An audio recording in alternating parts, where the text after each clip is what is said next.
अस्सलामुअलैकुम, लेकर आया हूँ व्हाट्सएप का न्यू अपडेट।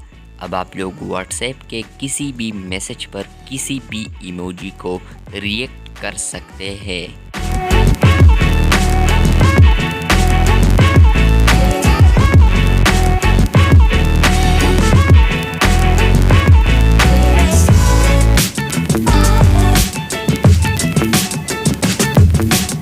डिफरेंट स्टाइल का इमोजी रिएक्ट करने के लिए आप लोग सिंपल इस प्लस पर क्लिक कर ले, कीबोर्ड ओपन हो जाएगा। अपने फेवरेट इमोजी सेलेक्ट कर ले। उसके बाद आप लोग अपना फेवरेट इमोजी वहां पर उस मैसेज पर रिएक्ट देके